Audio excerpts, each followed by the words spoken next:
come to see us despite its many obligations. I want to mention the travels today, but he will end up at FSU at the end of the day. So imagine that. That's a person who is committed and who likes the students. And please help me welcome Dr. Michael Pachigalu.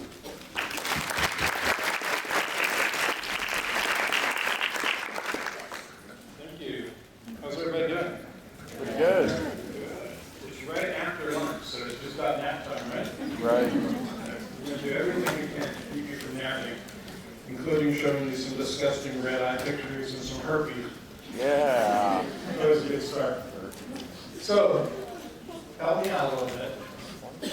How many of you are freshmen? Represent. Okay. How many sophomores? Okay. Any juniors in here? Oh, okay. I thought it was just mostly freshmen and sophomores. That's good. Okay. How many are going to become MDs? I hope. Do we need that now? Yes. How many are going to become dentists? We might need more of those. Nice. How many are going to become pharmacists? Good. And how many are going to become optometrists? Thank you for lying. That's great. Another one back there? All right. Good. Good. All right. I have 2 goals today. Number 1 is I want you to understand that my profession of optometry is much more than glasses and contact lenses.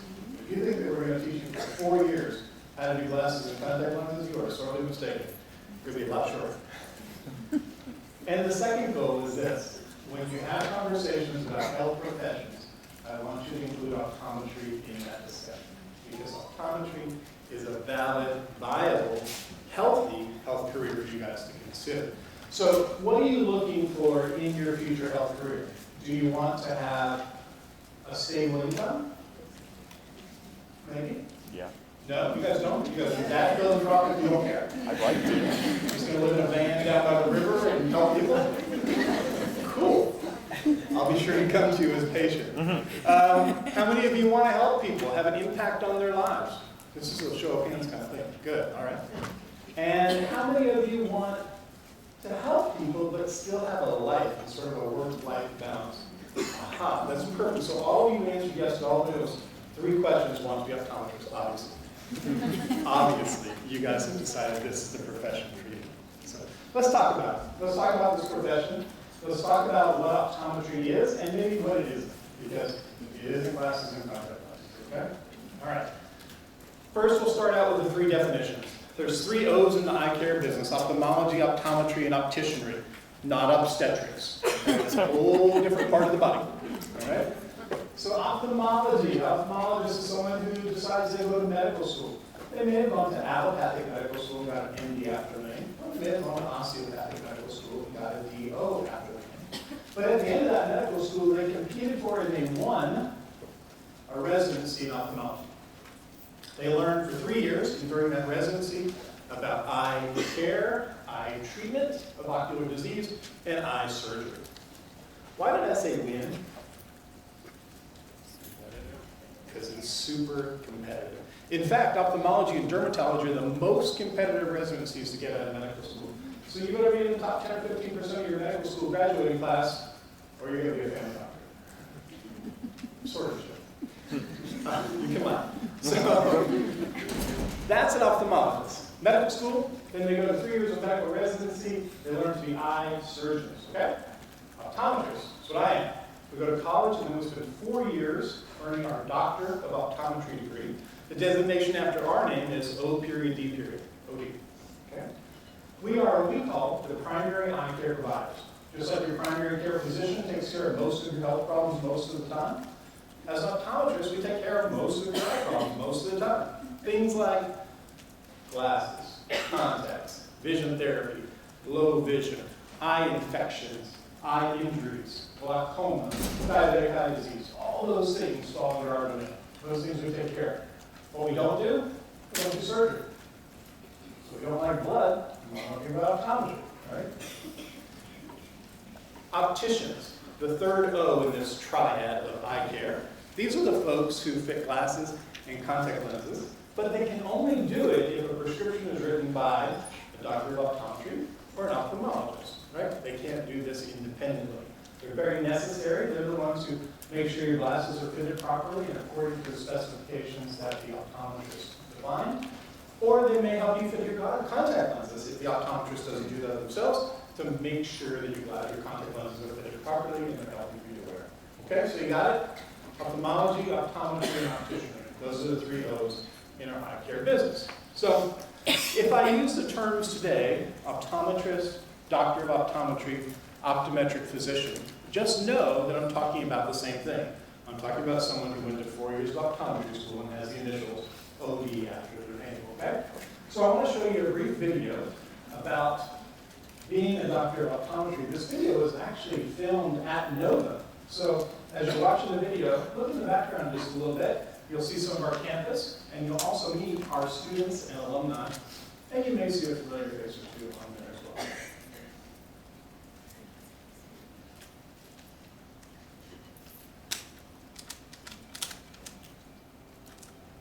I'm a doctor of optometry student because I can help change people's lives. I'm an optometry student because I would like to make a difference by improving a very important sense, which is vision. I am a doctor of optometry student because I believe that sight is the best gift that you can bestow on somebody.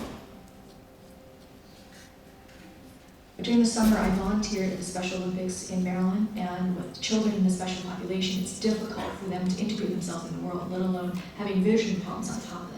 It's giving clarity, giving understanding. After I realized that we can make such a big difference, it always means like the whole world to me. The eyes are the windows to the body. You literally see through a person's eye. You can see all their blood vessels, you can see their veins, you can see their optic nerve. The eye is really a mirror of systemic health. Optometrists are, in fact, diagnosing and managing various ocular conditions, common conditions like glaucoma, macular degeneration, diabetic eye disease. Coming out of school, there are a ton of different options that you can do as far as career paths. You can do a very medical based practice where you see a lot of patients having LASIK surgery and cataract surgery. You could go and work with veterans and work at a VA hospital. You could do private practice, group or solo. If you want to work with a lot of your colleagues, you can. And if you want to be a lone ranger and go out solo, you can do that as well. If you want to work for someone and be happy about seeing patients, you know, a lot of people do that. And it's great for having a family. I have a young baby girl and I can set my hours and decide when I'm going to spend time with her and when I'm going to see my patients. I've never had an optometry graduate call me and say, I can't find work after graduation. As a healthcare provider, there's always need for their services, so the students always are needed. So one of the reasons why I chose optometry as a profession is because I have a really entrepreneurial outlook for my life, so I actually want to open up my own private practice. That's one of the things that I'm really excited about. It's pretty limitless. It's really what you want to do with the degree that you get. And to me, it's pretty much the most versatile professional degree that I know of. It affords you whatever you put into it. If you want to have an empire of eye care, the world is your oyster, you go for it. Technology is a big part of optometric education these days. We spend a lot of time training the students how to use the latest diagnostic equipment, which include like scanning laser technology. Technology I work with the laser systems that we use at my center are based upon some of the aberrometry readings that are developed actually to focus lenses in the Hubble Space Telescope. So patients come in and we tell them that you're having technology that was originally developed for deep space. They're blown away, and the outcomes that we get from these measurements are incredible. In sports vision, there are a lot of really neat tools that we get to use with the athletes. One of them is a pair of, they call them strobe specs. And just like a strobe light turns off and on, takes away your vision and brings it back, when you actually take the glasses off, the ball looks like it's coming slower. Looks like it's bigger, it's a lot easier to see. I'm a doctor of optometry because I realized at a young age I wanted to help people. I am a doctor of optometry student because of the patient care and time that we can put in. I'm a doctor of optometry because I care about people and I want to make a difference in their daily lives. So the 3 doctors that you see there at the end, the gentleman is Dr. Adam Stelzer. He's the site director of the Laser Center in Coral Gables in Miami. The young lady who said she's an optometry student and has since graduated, her name is Dr. Thuy Phong, and she's a Navy optometrist. She's stationed in Jacksonville. And the last lady with the blonde hair is Dr. Amanda Nancy, and she is a private practice optometrist in South Florida. she's one of the eye doctors for the Miami Dolphins. So they're all alumni of our school, but they've taken very different career paths. And I think that's one of the most powerful things about this degree, is that you have opportunities to pursue whatever makes you happy, whatever you're interested in. So let's look real quickly at the definition of what an optometrist is. This definition was written by the American Optometric Association. And it says an optometrist is an independent primary healthcare provider who examines, diagnoses, and manages diseases and disorders of the visual system. Please note, the word eye is not in the definition. Okay? This goes back to my original goal. We're not just going to talk about glasses and contacts today. As optometrists, we take care of a patient's visual system. And a visual system incorporates a lot of things, including your eyelids and lashes, your tear film, your eyeball itself, the optic nerve, and all the way back to the brain. And everything along that pathway is our domain. Think about how important that system is to you as a student. Why do you think I showed you a video? Because what you remember comes through visual input. 80% of what you learn over your lifetime comes from visual input. That's why your professors use PowerPoints, right? If we just stood in here and talked, you wouldn't really remember it as well. You'll remember the images. So what we take care of for patients is really, really critical in your daily life. So, what can you do? Well, there's a lot of paths, as I mentioned. You know, we talked about this one doctor who works at a laser center, another one who's in the military, another one who's in a private practice. I basically have done all of those in my life. Not all of them, but most of them. I've done 4. I worked in a group practice. I had my own solo private practice in a small town in Texas, which was a lot of fun because I did sort of everything. Babies to nursing home care, everything in between. I worked in the academic world and I taught in the clinics, and now I've become an administrator. I get to manage people and sort of like being a politician. Don't tell anybody I said that. But it's afforded me the opportunity to do many different things in my career, and that really makes me happy. Hopefully, if you guys think about this as a future profession, it would afford you different opportunities as well. Yes, sir. What's HMO? He asked, what is HMO on this list? HMO is a health maintenance organization. It's a group that you would belong to provide health care for a certain group of covered lives. So people who belong to a certain insurance plan, you would take care of them as a group, the HMO, Health Maintenance Organization. All right, so let's talk about the eye for just a minute. Now, that's a pretty amazing thing, right? It takes light energy and converts it to nerve impulses. And how does it do it? Well, it sort of works like a camera, but not exactly. So if we look at a camera, the main lens of the camera is similar to the cornea. The cornea is the front clear dome of your eye. It's the most powerful refracting lens of your eye. In fact, it provides 2/3 of the power, the focusing power of your eye.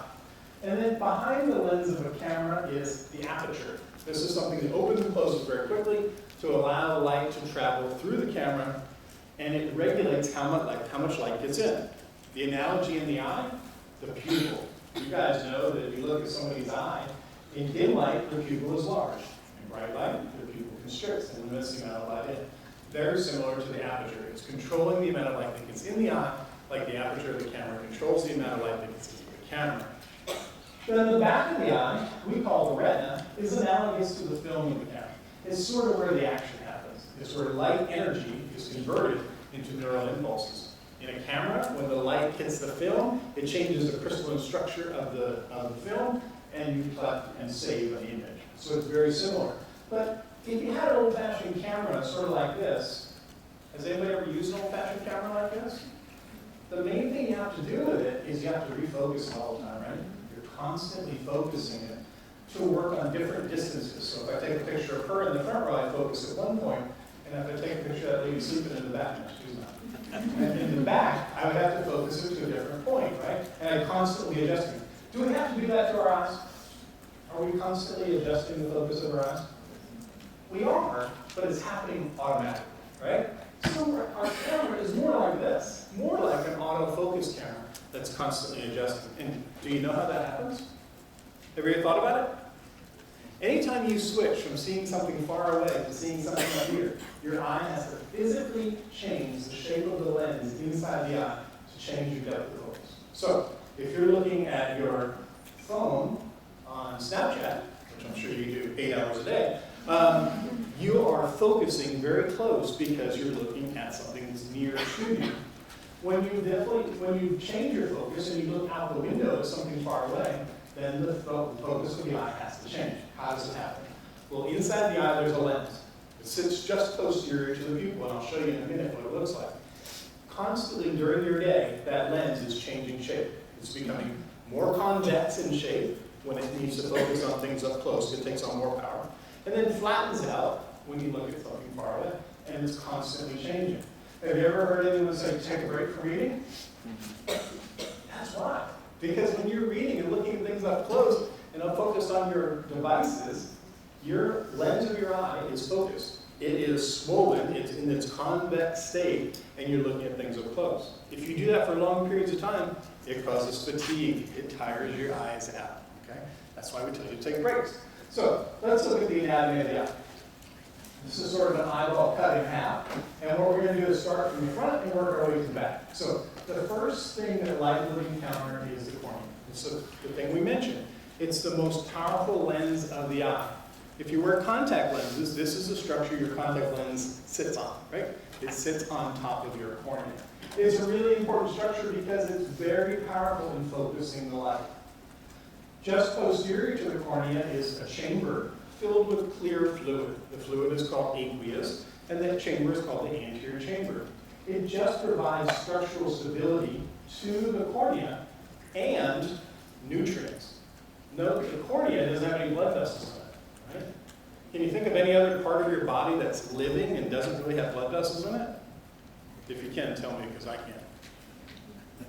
It's really the only place. So the cornea is getting its nutrients from the tears on the front and from the aqueous on the back because it doesn't have a vascular supply. And it can't, because if it had blood vessels running through it, you'd see those in your vision. You wouldn't see very well. It'd be like looking through a screen all the time instead of looking through a nice clear lens. Here's the iris, the colored part of your eye, cut in half, right? The iris has the pupil in the middle. The pupil's not really a structure, it's just a hole.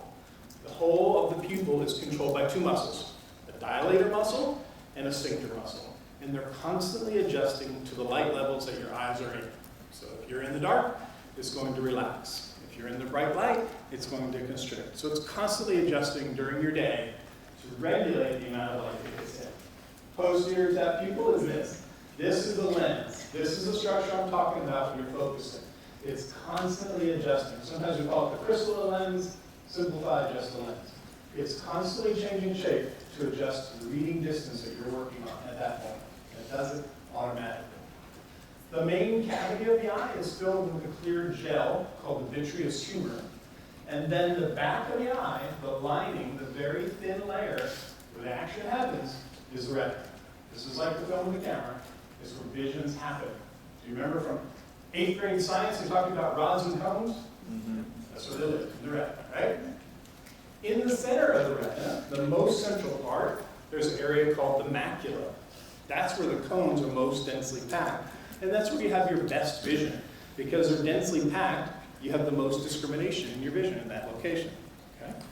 And then also we see here this nerve leaving the back of the eye. That's the optic nerve. The optic nerve is made up of one nerve fiber from every rod and one nerve fiber from every cone. They all come together to form this cable of communication between the eye and the brain. Okay? So let's look at a real one. Just to make sure if that will help or not, but we'll give it a shot. So when we have a look inside somebody's pupil, and we look through the pupil into the back of the eye, this is what we see. It doesn't usually have a hand on it like that.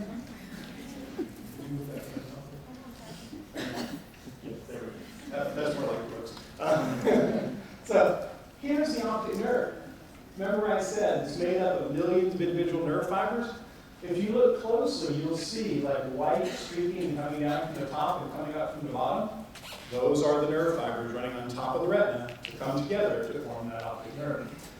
This darker area over here where there's no blood vessels on top, that's the macula. That's where those cones are densely packed. It's darker in color because there's so many cones densely packed together right here in the macula. So this is where your best vision is. The other thing that's real prominent are those blood vessels. It's really the only place in the body we can look directly at somebody's blood vessels, their arterioles and venols, without having skin covering it, right? So we really can tell a lot about a patient's circulatory status by looking in the back of the eye and looking at these blood vessels. So this thicker, darker, redder blood vessel that I'm outlining here is a vein.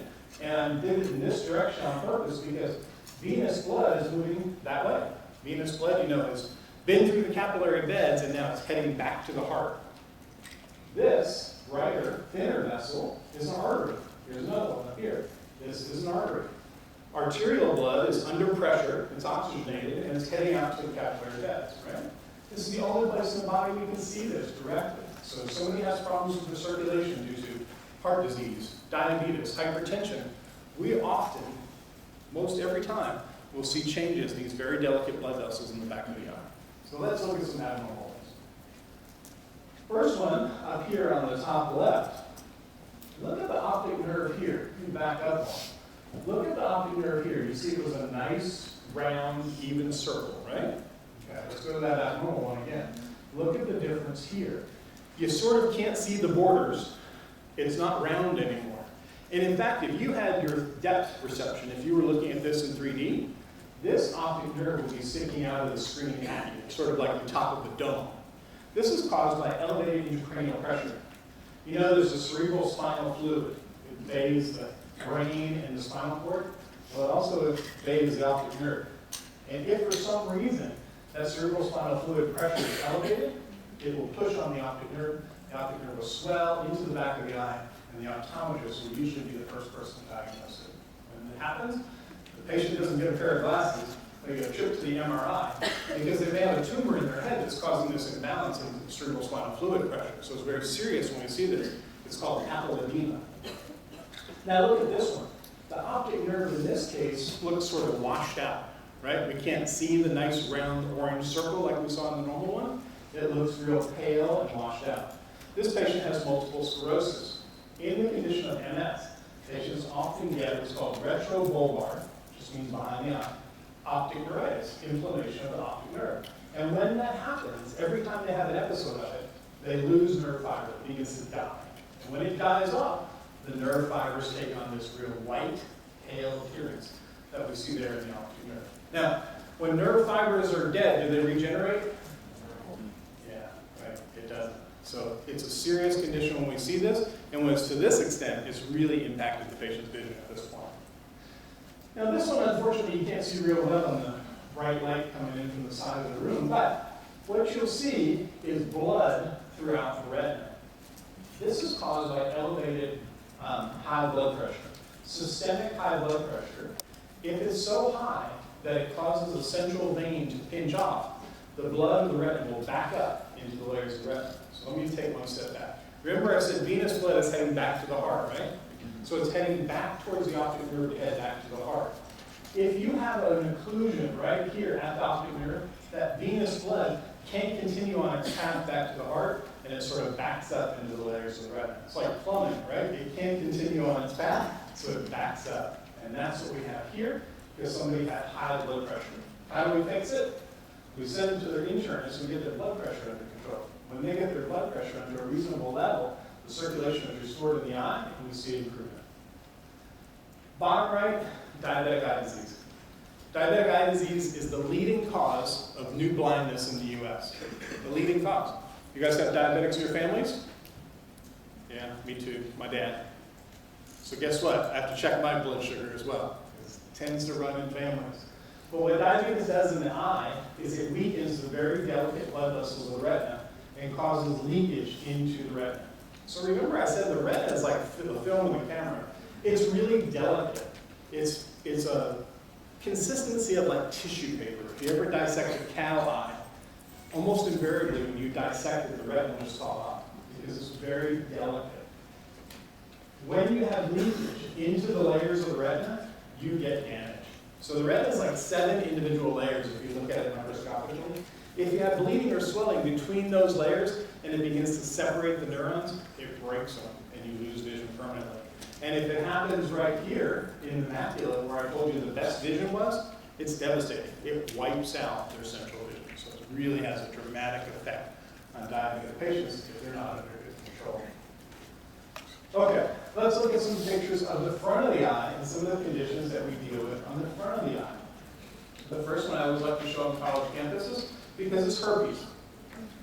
That was a joke. It's not that kind of herpes. It's the kind of herpes that causes chickenpox, shingles, that kind of herpes, okay? This, cold sores, that kind of herpes. This condition has an affinity for the cornea. And when it happens, it starts to replicate in the corneal tissue. It moves down the nerves and expresses itself in the cornea. And when it happens, there's a real problem because people have a red, irritated eye, and they may go to the family doctor, and what does the family doctor think it is? Pink eye, right? Because they think everything's pink eye. So they give you an antibiotic drop. What does that do to a viral infection? Nothing. It keeps it nice and moist, but it doesn't do anything else. So by the time we see him as optometrists, it's usually gone a week or two and it's gotten bad. So in this case, this is really significant. The infection has spread, over a large extent of the central cornea. By the way, the infection is not pink. The pink is a dye we put in to see the extent of the infection. It looks white without that dye in there. So this patient actually is put on oral antiviral medications and topical antiviral medications to get the infection under control. And we can get it under control, but everywhere that viral infection was, it's going to leave a scar. This one here is called pterygium. Spelled funny, it looks like pterodactyl or something like that. Right. I'm a bad speller, so thank goodness when we went to electronic medical records, there was a drop down list. I could choose it from the list. This condition is not an infection, but a condition that's related to exposure. Wind exposure, UV exposure, light exposure, dryness. When I practiced in Texas, I had a lot of patients who were cotton farmers, and they spent 90% of their day outside, and they would often develop this condition called pterygium. So as their optometrist, I would manage it. I'd have the patient on artificial tears. Sometimes I'd put them on topical steroid drops if they got red and inflamed. And most importantly, I give them the right glasses, right? I give them the right sun protection and side shields so they can go in drying out the surface of their eye all the time, contributing to this growth, not infection. When it got big enough and it really started to impact their vision, we'd send them to the ophthalmologist to have that surgically peeled off the surface of the eye and snipped off right about here. One of the only eye surgeries that actually hurts. But when they need it, they need it. Besides farmers, in other industry, in the little town where I practiced, was people who made metal building products. Roofing material, metal buildings, ted sheds, those kind of things. And guess what they did all day? They ground the metal and they welded it. So they would often come into my office looking like this. This is a little flap of metal that got in the patient's eye. They left it there overnight and it rusted. Huh. Any of you guys live near the beach? You know your car rusts when you live near the beach? Because of salt water. Your tears are salt water. So you leave metal in salt water, it rusts. You leave metal in the eye, it rusts. So taking the metal out is usually very simple. We get it behind our microscope, we can lift it off the surface of the eye, get the metal out.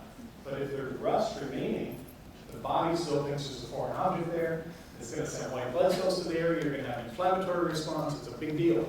So you have to get the rust out as well. So we use a tool called an alger brush, which is like a dental drill, a spinning burr, a diamond burr, and we buzz away all the rust until it's completely gone. It heals in about 24 to 48 hours, and the patient's back up to speed. It leaves a scar. Everywhere you infect or you impinge that drill or the metal on the cornea, it leaves a scar. But like this one, being off center, no problem. It's not going to impact the vision long term. When the doctor looks at it in a couple of years, they're going to see a little white spot here, and they're going to say, "What happened to your eye?" And they'll go, "Oh, yeah, I got metal in my eye a long time ago." So it happens all the time. This one down here on the lower left, this is called episcleritis. Episcleritis is a condition in the episcleral area, above the sclera. That's what that means. It's typically idiopathic. You guys know the term, idiopathic? Sounds like an SAT word. Don't know what it means? Unknown cause. Unknown. Unknown, exactly right. Idiopathic means unknown. Keep that in mind. Next time you go to the doctor and they go, "Oh, you have idiopathic kidney disease," that means they have no idea.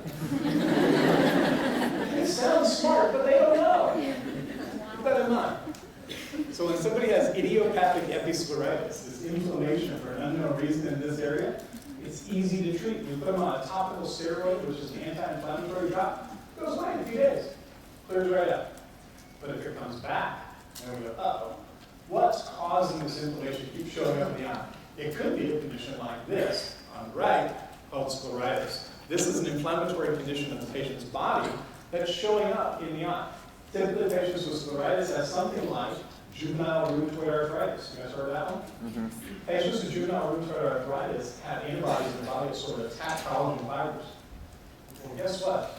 The eye, the sclera, the hard white shell of the eye, is made out of collagen fiber just like your joints are. And if you have those antibodies in your body, it can attack your eye as well as the joints. So when we see this condition, we absolutely send the patient out for all their blood work to find out what's going on, what is the underlying condition that's causing this inflammation to show up in the eye. Okay?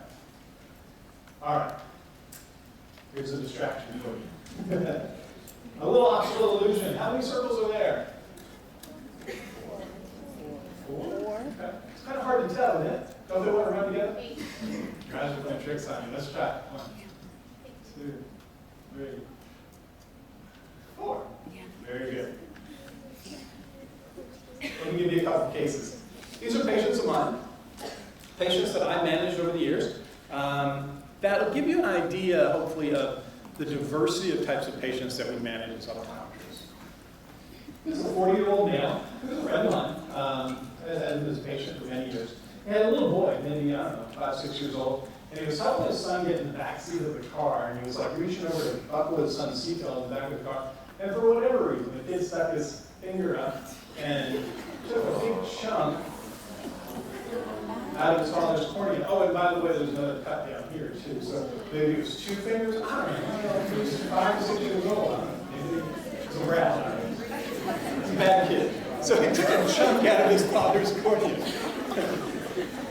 So you know how the father looked when he came into my office, right? Oh my God, oh my God. It hurts really, really bad. Your cornea is very filled with pain sensors, and it hurts bad. Any insult to the top layer of the cornea, that feeling hurts really bad. So, what did I do for him? Well, first thing I did was I numbed his eye. We have very good topical numbing drops. But numbing drops in his eye, he thinks is fabulous. They're going to last about 15 minutes. So, good work quickly. Just a second. The second thing we do is we smooth the edges of the cut. So right here, where the edge is sort of rough, this edge is smooth, like he really cut well with his fingernail. But here, he didn't do a very good job, it's sort of jagged. So what I would do is I would go in with that spinning burr that we talked about and buzz that area and make it smooth. Because just like if you have a cut on your skin, if it's jagged and the edges don't fit together nicely, then it doesn't heal as well. But in the eye, we want it smooth so the edges knit together nicely as we epithelializes as the top layer regrows. So that's what we did. Then we put a bandage contact lens in his eye. A high water content, soft contact lens that he can leave in his eye overnight. The contact lens acts like a Band-Aid, right? If you have a bad cut, you put a Band-Aid on it, similar in the eye. We put the patient on a strong antibiotic, in this case something called Octaflox. Why? Because it's a 5-year-old with nasty fingernails, right? God knows what was under that kid's fingernails. It was probably fungus and everything else. So we put him on a good, strong antibiotic, and we gave him a topical pain net, something like a topical aspirin. In this case, the eye we call Acular, and that's like a topical aspirin to give him some relief. In 24 hours, he came back to my office, and this is a picture of his eye in 24 hours. You think he likes me? Yeah. Do you think he minds paying his bill? No. He was very happy. Very, very happy. Do you have a question about that case? When you say like topical pain, are you putting it directly on the eye or do you put it on the area? Drops directly on the surface. Directly on that. Yeah. All right, let's talk about another case. This case is a 46-year-old lady who was referred to me by her family physician. The family physician said, hey, this is a patient of mine. She has a condition called Behçet's disease, and she has a really inflamed eye. Could you take a look at her? Absolutely. So we take a look, and this is how her eye looks. Remember a picture I showed you a few minutes ago? I called it episcleritis. Well, this is episcleritis, but we know what it causes in this case. It's Behçet's disease. This is a condition in her body, an autoimmune condition that causes inflammation in different parts of her body. She has it in the GI tract, she has it in her mouth, she has it in her eyes, and she has it in her genitourinary tract. So this lady needs a team of doctors to take care of her. When her eye stuff inflames, she needs me. When her oral mucosa inflames, she needs the dentist. When her genital urinary tract inflames, she needs her gynecologist, right? She needs a team of doctors. So my role was to manage the eye.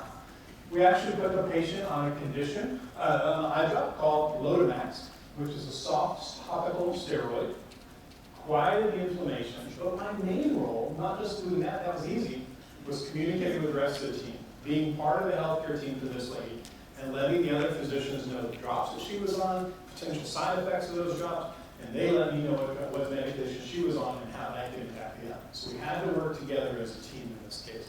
This is a picture of the inside of her lip. I had her pull down her lip just so you can see that this inflammatory condition also affects the oral region as well as the eye.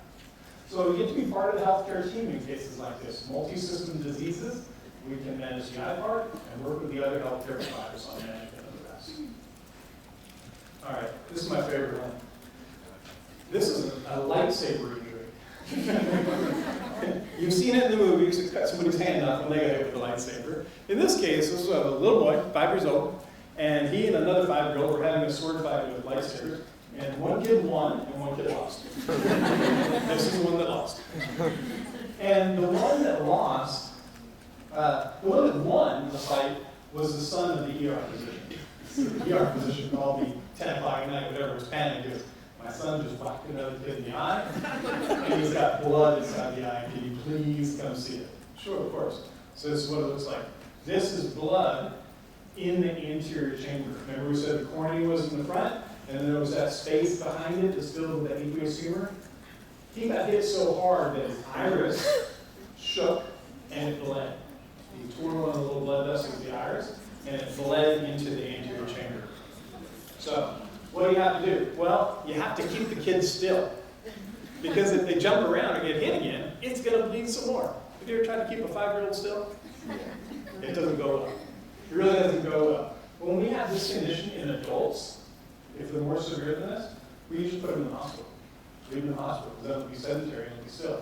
And we don't have to worry about it bleeding. But I couldn't do this with a 5-year-old. His father was the ER physician anyway, right?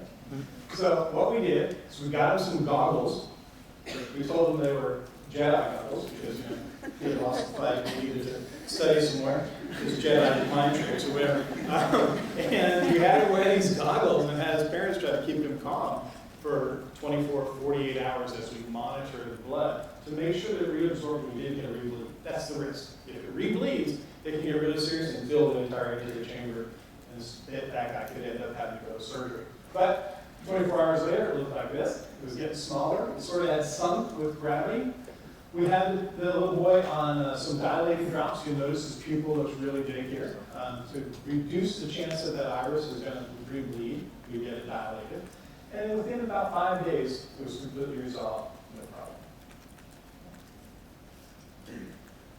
Next case. First one I'm going to show you about glasses. Probably the only one I'm going to show you about glasses.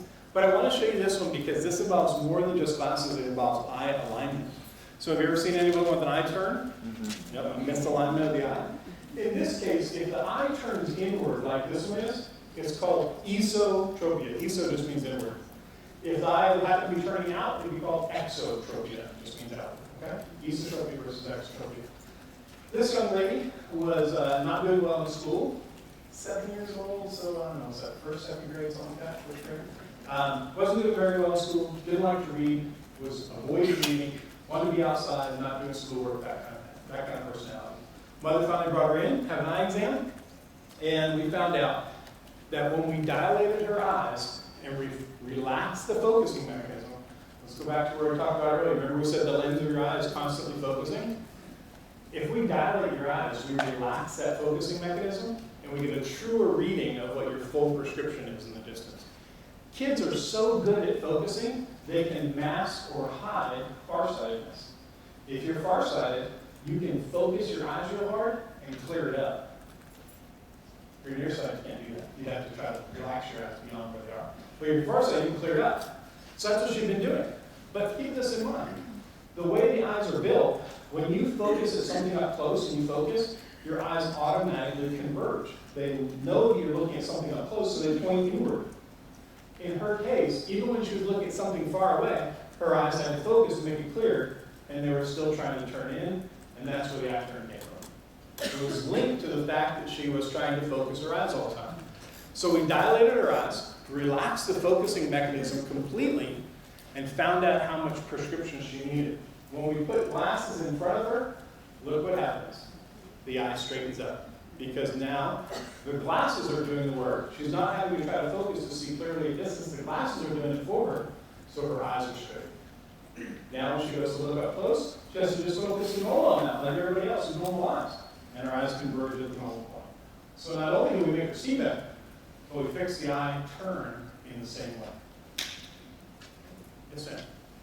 So would the eye like turn back inward when she takes her glasses off? So her question was, would her eye turn back inward when she takes her glasses off? Yes. So she's going to wear glasses for a long time. When she gets a little bit older, we'll put her contact lenses. She's going to always need that far-sighted correction to relax her eyes for distance and just let her focus on normal amount of near. The reason far-sighted kids don't like to read is because they have to focus for distance and then focus over and above that amount for near, so it stresses them out, gives them headaches, it feels like eye strain. When you relax it for distance, and they just have to focus a normal amount like everybody else, they like to read. Okay. They tend to do a lot better in school. And could it be fixed by surgery? So if you ask it to be fixed by surgery, no, that would be the wrong approach. Because surgery is actually cutting the muscles and changing the angle. That would be wrong. Her eye turn was not due to muscle misalignment, it was due to the focusing. So it would be the wrong approach for this one. So have to be really careful with that. Sometimes they misdiagnose surgeries. Last case. This was my neighbor. One day I was mowing the grass. I actually used to mow my grass. I don't anymore. And this guy came across the street, and I'd known him for a long time, but he'd never been to my office. And he said, "I need to come to your office. I think I'm going blind." Kind of important. You drive an 18-wheeler filled with metal, so maybe you should see clearly. You don't run me over. So I said, okay, come to the office tomorrow, we'll check you out. Well, as it turned out, when we talked to him, we found that for the past many years, his vision had gone downhill. Never got him checked, he just assumed he was going blind. Well, he wasn't. We did what we call a corneal topography, which is a map of the surface of your eye. Sort of like looking at a mountain range, different elevations or different colors, and this is how this cornea looks. A normal cornea should have a nice, smooth shape to it, right? Just like a sand dune, nice and smooth, sort of a gentle curve.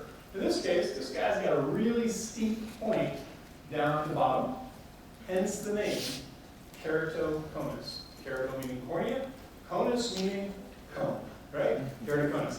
So this is how it sort of looked in 3D. It had a normal curvature at the top, and then this really steep drop-off inferiorly. It was like looking through irregular glass. You've ever looked through like rippled glass? That's what he was doing all the time.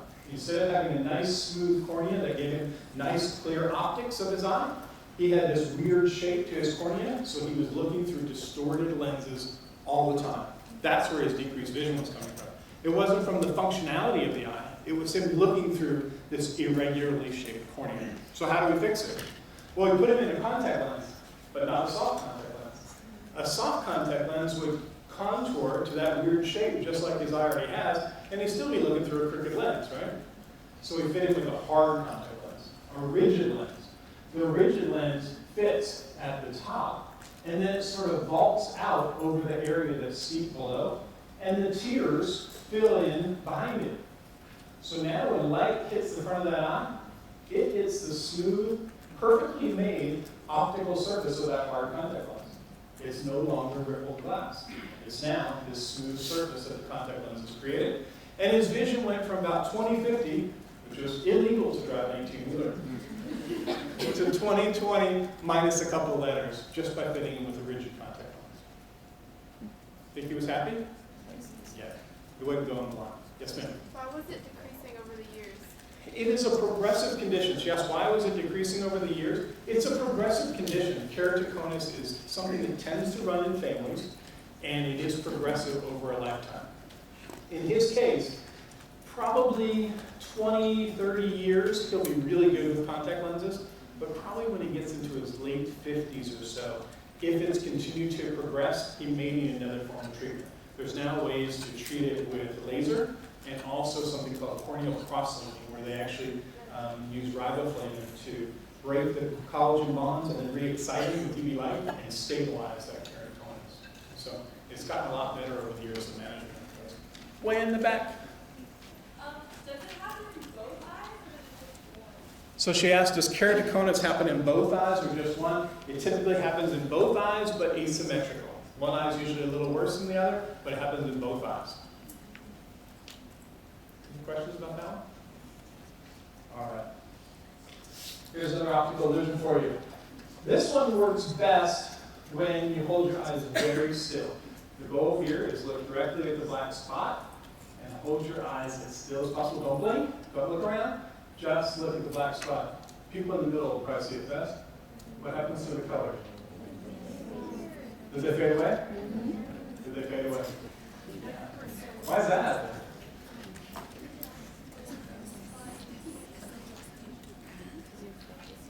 Anyone know exactly why that happens? Focusing on that.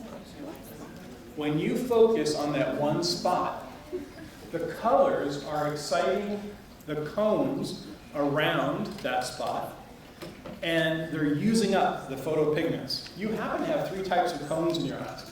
One that's most sensitive to yellow, one that's most sensitive to cyan, that blue-green color, and one that's most sensitive to this magenta purpley color. If you stimulate those same cones for a period of time, you use up all the photopigments. Now, if you blink your eyes or move slightly and excite the cones next to them, guess what? 100% vision is back. But if you hold it still enough and just excite the same cones over and over and over again, you use up the photopigments. And that's why that illusion works. All right, let's talk about optometry school for a few minutes. What should you expect when you come to optometry school? Well, going to be similar to dental school or medical school. In fact, at NOVA, we have an interdisciplinary world that we live in. There's dentists being trained, osteopathic physicians, pharmacists, optometrists, physical therapists, PAs, everybody together. And we all need that foundation in medical sciences. So it looks very similar to medical school or dental school. There are only 22, there's only 22 optometry schools in the whole country. How many optometry schools are in the state of Florida? One. One, isn't that great? It's good for business for me. There's only one. It's at Nova Southeastern. We are the only optometry school in the state of Florida. The reason it's blinking, I don't know, just because it's the most important. Do a little work. So Nova is the only optometry school in the state of Florida. In the southeastern United States, there's one at the University of Alabama in Birmingham. There's one in Memphis, Tennessee. I don't know if you consider that the southeastern part of the United States. There's one in Philadelphia. There's one in Boston. There's actually 2 in Boston. There's one in New York. There's 2 in Texas. There's 3 in California. So they're scattered around the country like that. But a small number. All the schools participate in something called OptomCAS. It's a centralized application service. So you guys will find, if you apply to DO school, there's a centralized application service. If you apply to PT school, there's a centralized application service. Similar thing, there's one in optometry as well. It's called optomcas.org. You submit your application there, you send in your transcripts, your letters of recommendation, you enter all your grades, your extracurricular activities, all the things you've done in your undergraduate career. And then you choose which schools of the 22 that you want your information released to. Most students apply to about 5 optometry schools. And then you could be invited for an interview before acceptance. The applications for optometry school open 1 year prior to when you would actually start optometry school. So most people, if you want to try to not lose any time, which I think is a good idea, you apply to optometry school during your junior year. And then you have a year, 2 more semesters at your school where you're finishing up, and then you start the following fall in optometry school. Okay, so the students who want to start our school in August of 2017, the application cycle opened this summer. We're already in it. We're heavy into it. In fact, we're doing interviews every week, getting students invited and evaluating students for admission into the optometry program. Some numbers about NOVA. Our school started in 1989, so we're 27, 28 years old. We bring in about 100 students per class, plus or minus 6. We had 1,157 applications last year. for those 106 seats. Does that sound like a lot? How many does dental get for 100 seats? About 4,000. How many does medical school get for that number? About 7,000 at Nova? Yeah, so it's competitive, but it's not so bad. I'll show you some real specific numbers in a minute. There are 40 states represented in our student population, but over 50% of our students are from the state of Florida. We like Floridians. By the way, UCF has often been the #1 represented class in our first year intern class. This year, it was a tie between UCF and UF as to who had the most students in our entering class. There was 10 from UCF and 10 from UF. Here's some real specific numbers. These students started first week of August of this year. They're the class of 2020. That's pretty cool for optometry, right? They're the class of 2020. People wanted to be the class of 2020 for the last 20 years. This is the class. They're the 2020 class. We brought in 76 female and 30 male students. Gentlemen, we brought in 76 women. If you want to meet a really smart girl, you should come to optometry school. They're really charming too. So 76, 30. It's been a consistent number for the past many years that about 70%, 75% of our student population is female. I think it goes back to that work-life balance we talked about at the start. Here's some numbers. Average age of applicants was 22. Their average undergraduate GPA, CUNY, 3.42. Science GPA, 3.30. Now, just like medical school or dental school, we have an admissions test. Ours is called the OAT. It's very, very similar to the DAT. In fact, it's given by the same folks. The optometry admissions test is scored on a scale of 200 to 400. If you get a 200, you did terrible. If you get a 400, you were perfect. If you get a 300, you were at the 50th percentile. Okay? Our average students in this entering class had a 328 academic average and a 328 total science score on the optometry admissions test. So competitive applicant for us looks like that. Someone with a 3.4 plus GPA and a 320 to 330 OAT score. That makes someone a competitive applicant. What you might also want to know is what the range is. What's the minimum? Well, the range of GPAs would be, the lowest we can even look at is a 2.8 CUNY. We can't even look at someone with a below a 2.8 CUNY. And the lowest OAT score we can even look at is 300. Anything below that, we can't even really consider the student for admissions. 55 of these students were from the state of Florida, and 14 were from Canada. Why is that? Well, there's one in Florida. That's part of it. But the other reason is there's only one optometry school in all of Canada that speaks English. It's at the University of Waterloo. So if they don't want to go there or can't get into the University of Waterloo, they come to the U.S. for optometry school. So we train a lot of Canadian optometrists in the U.S. And thankfully the laws in Canada and the laws in the U.S. are very similar, so they can cross the border without having any trouble with their getting licensed. So what do you study? First 2 years of optometry school are going to look very similar to medical school and dental school. First year, first semester, you're going to take human anatomy. Head to toe human anatomy with cadavers, right? We have 24 cadavers in our human anatomy lab. You're going to work on them every day. You're going to take medical biochemistry, medical microbiology. You're going to take optics. Gosh, we have to learn a lot of optics in optometry because we didn't even know how the glasses and the eye and contact lenses and all that stuff work. And then you're going to start learning all the clinical procedures, all the things you do during an eye examination during that first and second year. It's going to be really intense coursework the first and second year. You're going to take about 22 credit hours per semester. It's a lot. It's a lot of volume to manage in professional school. When you make it to third year, life's going to get better. Life is better in third year. You split your time between clinic and classes. And in third year, your classes are very specialized.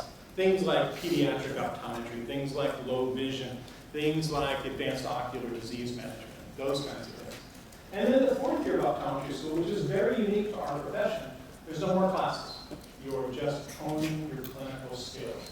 So during fourth year, you're going to spend 6 months of that year at external clinics, VA hospitals, Air Force bases, large ophthalmology groups, Indian Health Services, different places like that. And then 6 months of the year at Nova clinics, gaining clinical training.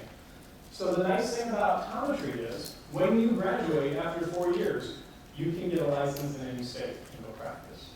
Residencies in optometry are still optional. Let me say that again. Residencies in optometry are still optional.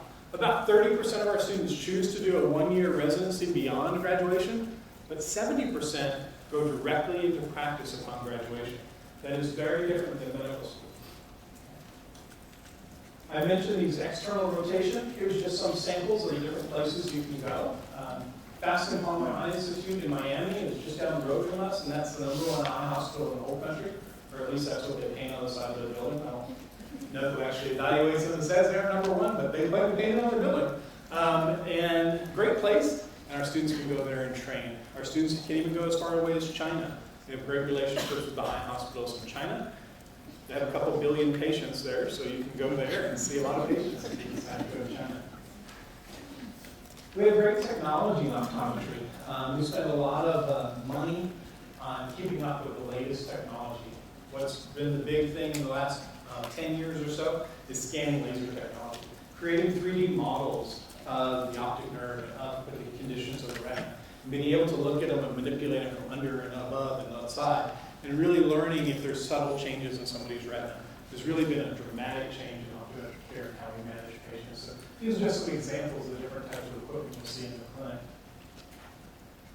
If you want to learn more about optometry, the website I want you to go to first is called opted.org. It just stands for Optometric Education. It's the folks who sort of organize all the schools. It's called ASCO. It's the Association of Schools and Colleges of Optometry. On their website, they have that video that I showed you. They're the folks who produced that video. They have a brochure you can download called True Stories, a great brochure about different types of optometric care and different aspects of optometric care. So I want you to go there first.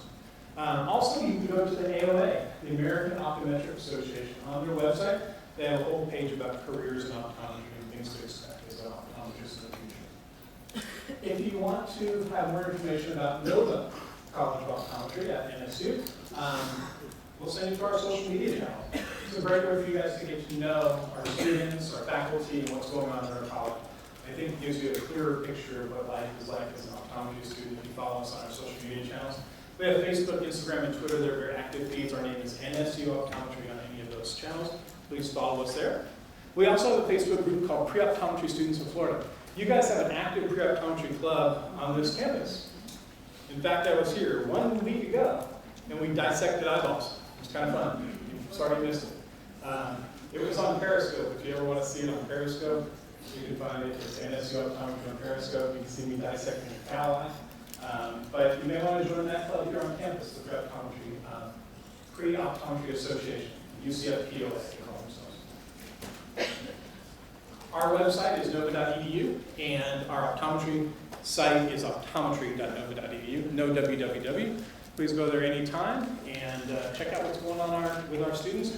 We'll talk to you about the application process, give you some tips, and also if you have questions, please reach out to our recruiter. I have a great recruiter named Juan. This is him on the right, and he will be happy to talk to you, guide you through the application process, and talk to you about opportunities down there. If you're in our area, if you're in Fort Lauderdale, you know where Nova is, come visit. We'll give you a tour. We give tours 5 days a week, all year round. Not on weekends, but 5 days a week. And I've got my business cards up front. You guys are welcome to come grab one of those from me. And I'm happy to entertain any questions you guys have. Yes, ma'am.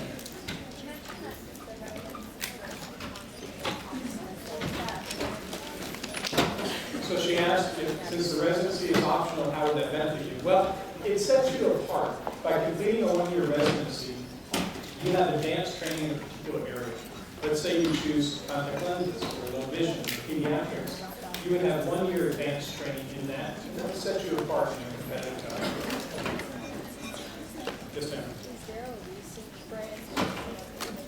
All right, what? So she asked me if there's a research branch of optometry. Absolutely. At Nova, our research is primarily clinical based. The newest drop, how does it impact somebody's glaucoma? The newest vision therapy technique, how does that work with autistic children versus regular children and things like that? So, yeah, a lot of clinical research goes on. Who else? Yes, sir. Is there a difference in medical school as an optometry school where you're required to not work while you're in school? So he asked whether you're required not to work in optometry school, like medical school. The answer is we don't require you not to work, but we strongly suggest you don't. You know, a $10 an hour job that could risk you getting to a $185,000 a year job is not a great trade-off. So we would rather you concentrate on your schoolwork. You have 22 credit hours, which is a lot, and you need some free time. So we encourage students not to work when they're optometry school because it just makes their performance better. Well, thank you guys. I appreciate your attention. If you have any questions,